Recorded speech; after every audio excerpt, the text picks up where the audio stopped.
ঈদের পর প্রথম শুক্রবারে খুলনার বাজারগুলোতে নিত্যপণ্যের দাম বেড়েছে। জ্বালানি তেলের সংকটের অজুহাত দেখিয়ে সবজি ও মাছের দাম কেজি প্রতি বেড়েছে ৮ থেকে ১৫ টাকা পর্যন্ত। গোটা রমজানে বেগুন ৪০ টাকা কেজি দরে বিক্রি হলেও এখন বিক্রি হচ্ছে ৮২ থেকে ৪৩ টাকায়। পটল ৩৮, কচুরলতি ৫০, ঢেঁড়স ৪৫, করল্লা ৪০ টাকা বিক্রি হচ্ছে। বেড়েছে মাছের দাম।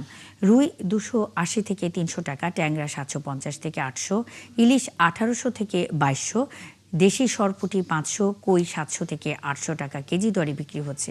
এছাড়া ব্রয়লার, কক ও পাকিস্তানি মুরগির দাম বেড়েছে কেজিতে ১০ থেকে ১৫ টাকা। তবে স্থিতিশীল রয়েছে গরু ও খাসির মাংসের দাম। গরুর মাংস ৭৫০ ও খাসির মাংস বিক্রি হচ্ছে ১২০০ টাকা কেজি দরে। খুলনায় ঈদের পর শুক্রবারের বাজার পরিস্থিতি নিয়ে সরাসরি যুক্ত হচ্ছেন সহকর্মী রাজু হাওলাদার। রাজু, বাজারে নিত্য প্রয়োজনীয় পণ্যের দাম কেমন রয়েছে, ক্রেতা বিক্রেতারা কি বলছেন? জি, ধন্যবাদ মুন্নি আপনাকে। আসলে আপনি যেটা জানিয়েছেন যে পণ্যের দাম, নিত্য প্রয়োজনীয় পণ্যের দাম, যে দামটা, এটা আসলে আমাদের খুচরা বাজারে, কিন্তু আমি যে বাজারে আছি খুলনার একটা পাইকারি বাজারে।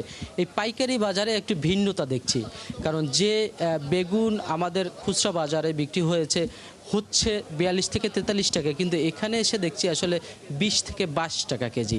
এবং যে লেবু রমজানে আমরা দেখেছি ৮০ থেকে ৯০ টাকায় বিক্রি হচ্ছে, সেই লেবু এখানে ৩ টাকা সর্বনিচে এবং সর্বোচ্চ ৮ টাকা। একটু ভিন্নতা পাচ্ছি, কারণ ভিন্নতা আসলে আমার কাছে অবাক লাগছে যে উস্তে গতকালকে এখানে চলেছে ১৩ টাকা কেজি, সেই উস্তে আমি গতকালকেই আমি নিজেই জিজ্ঞাসা করেছি, সেখানে বলেছে ৮০ টাকা কেজি। আসলে তো খুবই ভিন্নতা আসলে পাচ্ছি। এবং এখানে আপনাদের আরও জানাতে চাই যে খুলনার অবস্থা, যে কুমড়া বিক্রি হচ্ছে এখানে ২০ টাকা কেজি, এবং হচ্ছে যে পাতাকপি সেটা ১০ টাকা কেজি, এবং যে নতুন একটা সবজি হচ্ছে সজনা, সে সজনার দাম এখানে ২০ টাকা ২৫ টাকা কেজি। আর আমাদের পাইকারি বাজারে বিক্রি হচ্ছে ৮০ থেকে ১০০ টাকা কেজি। আসলে অনেক ভিন্নতা এখানে পাচ্ছি। তো আমি আসলে জানাতে চাই যে আপনাদের সাথে একজনের সাথে একটু কথা বলা দিতে চাই, যে উনি আসলে বলবে যে এখানের কি অবস্থা এবং বাজারের কি অবস্থা, খুচরা বিক্রি। আপনি একটু বলবেন যে আসলে বিষয়টা কি?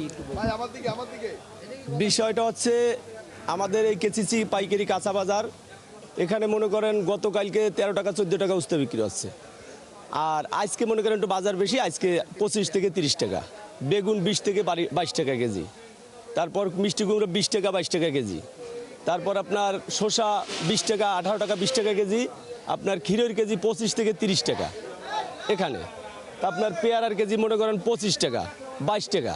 কিন্তু আমরা ভ্যানে গেলে দেখা যাচ্ছে ১ কেজি পেয়ারা কিনতে গেলে, আমরাই যখন কিনতে যাই খুচরা বাজারে, তখন দেখা যায় ৫০-৬০ টাকা এরকম কেজি বিক্রি। আবার আপনার পটলের কেজি এখানে ধরেন ৩০ টাকা। আপনি যা ভ্যানে যাবেন, ওই ভ্যানে খুচরা বাজারে গেলে দেখা যাবে ৬০ টাকা ৫০ টাকা ১ কেজি মালের, তখন আমাদের নাগালের বাইরে। ধন্যবাদ আপনাকে। আসলে বুদ্ধি আপনাকে জানাতে চাই যে খুলনার আসলে তেলের সংকটের কারণে খুলনার যে মাছের বাজার এবং হচ্ছে মাংসের বাজার, মাছের এবং মাংসের বাজার একটু চড়াও আছে, কারণ ওখানে কিনতে গেলে প্রতি কেজিতে ১৫ থেকে ২০ টাকা কেজি বেড়েছে আর কি। তো মনি, এই ছিল খুলনার বাজারের সর্বশেষ তথ্য আমার কাছে। রাজু হাওলাদার, অসংখ্য ধন্যবাদ। খুলনার বাজারে নিত্য প্রয়োজনীয় পণ্যের দাম নিয়ে কথা বলতে রাজু হাওলাদার খুলনা থেকে যুক্ত ছিলেন।